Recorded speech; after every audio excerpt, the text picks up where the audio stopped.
Hello बच्चों, चलिए start करते हैं एक्सरसाइज 10.3 क्वेश्चन 12। क्वेश्चन 12 में हमें क्या करना है, if a vector dot a vector equal to 0 and a vector dot B vector equal to 0 then what can be conclude about vector b. इसका मतलब क्या है? इसका मतलब ये है कि यहाँ पर हमें कंडीशन दे रखी है, हमें यहाँ पर दो कंडीशन दे रखी है ना। उन कंडीशन की हेल्प से आपको कंक्लूड करना है कि आप वेक्टर बी को क्या लिखेंगे, ठीक है ना। इसका मतलब ये है कि आपको कंक्लूड करना है कि आप वेक्टर बी को क्या लिखेंगे। तो हम क्या है, first condition a vector dot a vector equal to 0। अब ये 0 कब आया होगा? 0 कब आया होगा कि ए की जो वैल्यू होगी वो 0 होगी, तभी तो ये 0 आया होगा। बताओ, ए की वैल्यू हमारे पास 0 होगी जभी तो हमारे पास ये 0 आया होगा। तो हम कह सकते हैं यहाँ कि जो A vector is 0 vector, A vector क्या है होगा, 0 वेक्टर होगा। ये कह सकते हैं हम? बताओ, कह सकते हैं या नहीं कह सकते? कह सकते हैं। अब सेकंड कंडीशन पर आ जाओ। सेकंड कंडीशन क्या है, A vector dot B vector equal to 0। अब यहाँ क्या है कि यहाँ हमारे पास दो डिफरेंट वेक्टर हैं, ठीक है। दो डिफरेंट वेक्टर की प्रोडक्ट क्या आ रही है, 0 आ रही है। दो डिफरेंट वेक्टर हैं और उनकी डॉट प्रोडक्ट क्या आ रही है, 0 आ रही है। तो आप बी वेक्टर को क्या लिखेंगे?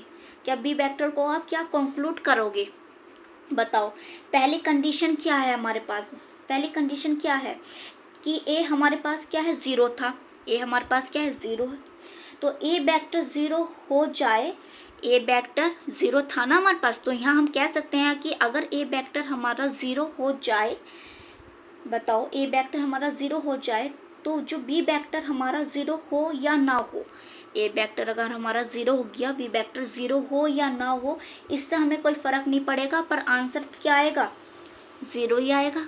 अब 1 की मल्टीप्लाई आप 0 की मल्टीप्लाई 2 से कर लो तो 0 ही तो आना है। बताओ, तो हमें बी से तो कोई फ़र्क ही नहीं पड़ा, ए हमारा 0 है, तो 0 की मल्टीप्लाई किससे से करेंगे तो हमारा आंसर तो 0 आएगा। बी से तो कोई फ़र्क ही नहीं पड़ा, समझो यहाँ बात।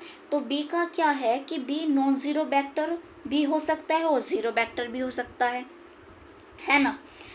बताओ, ए जो बी है वो हमारा 0 वेक्टर भी हो सकता है और नॉन ज़ीरो वेक्टर भी हो सकता है। खेल तो जो बात हो गई वो ए से हो गई। ए हमारा क्या है, 0 वेक्टर है। अब यहाँ 0 पुट करेंगे तो आंसर क्या निकल कर आएगा, 0 ही निकल कर आएगा। तो बी से तो हमारे पास ये आ गया कि बी हमारा 0 हो या ना हो कोई फ़र्क नहीं पड़ेगा। तो हम यहाँ लिख सकते हैं, so b vector is either में बी 0 और non zero vector, b vector 0 हो या 0 ना हो कोई फ़र्क नहीं पड़ेगा। तो हम ये लिख सकते हैं, ठीक है ना। वीडियो को लाइक करो, शेयर करो, ज़्यादा से ज़्यादा चैनल को सब्सक्राइब करो।